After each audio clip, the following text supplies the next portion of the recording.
When you laugh at yourself, you can heal yourself. You know those things you think that are wrong with you, that are dark and you don't want to admit, or you just even want to go in there and find out? When you have the ability to laugh at yourself, well, I don't want to give it away.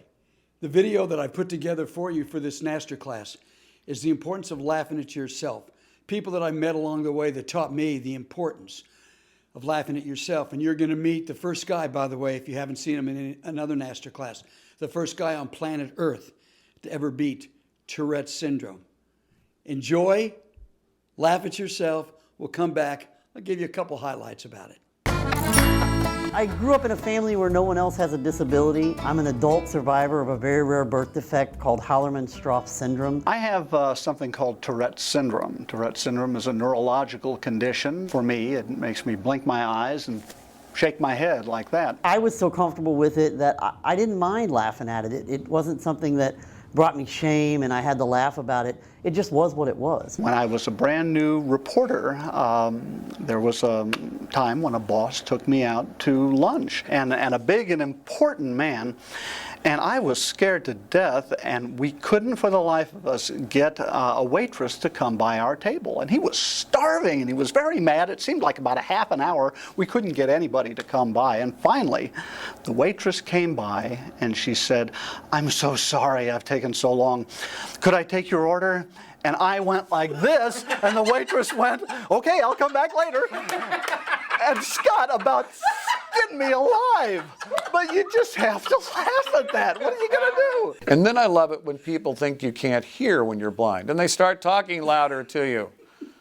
And then they say, "Would you like to sit here?" I say, "Here." They say, "No, there." That's funny.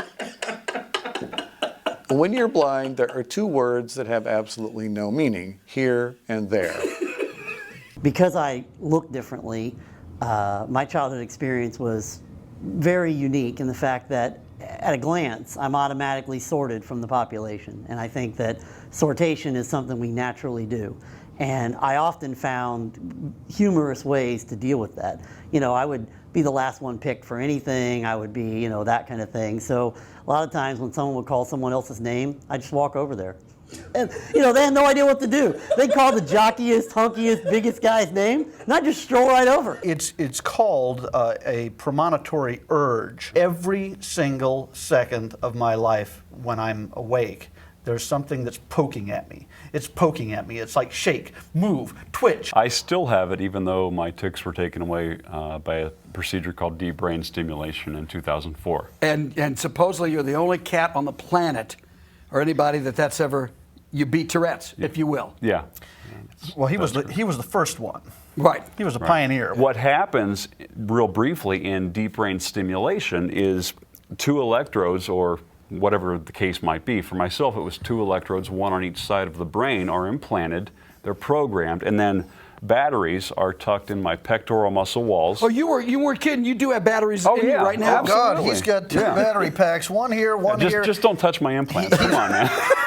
I started to stutter in about third grade. When I'm talking to somebody on the phone or when I'm telling them my phone number, especially like when you're calling customer service and they ask you for your callback number, and I tried to tell them 925 blah blah blah, but it comes out 999, and they say, okay, 999, and I can't tell you how many times it takes me to get them to take out all the nines and just be 19925. I had a friend in high school, and I never met his parents, and they were coming to pick him up because we had been dropped off at the mall. What I would tell someone who stutters about the importance of humor and laughter and being able to laugh at myself is that we've gone through a life of being laughed at. So why not use that same powerful tool that's so shaming and embarrassing and use its powerful side to laugh back at it? His parents are pulling up, and I said, "Pete, this will be a great time. Maybe you can introduce me to your parents." He said, "Sure, no problem." So I walk up and just courteously and, I extend my hand, and He's Pete's father, the and father, I say, yeah. "Hi, How are you, hi, Jeff?" I'm fine. I'm Jeff Matt," and my right arm starts to contract. My elbow or my shoulder is contracting, and my vice grip comes in like your Craftsman vice down on your workbench. And this is an older man. I'm going like this, and I can't stop. With his wife. And all the time I'm doing this, he's yanking to pull away. I'm pulling back, and his wife is standing. She moves behind the car, and she's going, "Pete, get your father away from him!" I don't want to ever make fun of someone unless it's me.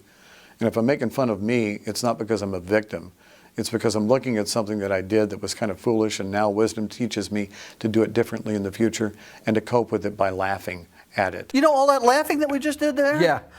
I don't care if anybody, can prove that laughter, makes endorphins or doesn't make endorphins. I can tell you right now how I feel. After that fit of laughter that I just had there, my pain is reduced by about 80%. Really? Oh my God, it feels so much better. So if I couldn't laugh, I'd be dead right now. I'm looking you dead in the eye and I'm telling you, I would have taken my own life if I couldn't laugh, because that's my escape. I think we have to laugh at the things that are tough before we can really face them squarely. If you take yourself too seriously and you take your pain and everything else too seriously, you're never going to get through it. It boils down to you either deal with this, you grow from it, you learn from it, and you move on, or you die with it. If you can look at yourself and open yourself up, and like I said, some people refuse to take off their sunglasses and really admit to themselves who they are.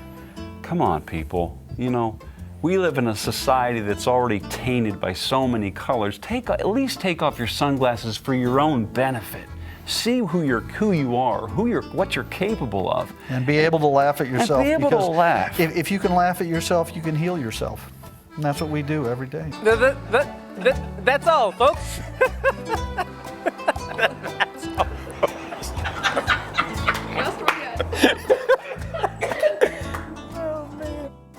I just love that.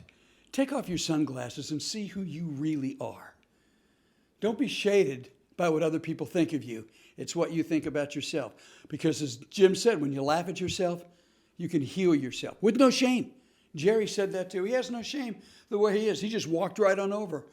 When it came time to pick the guys, that's Jerry. That's why you just have to laugh at yourself. Very important.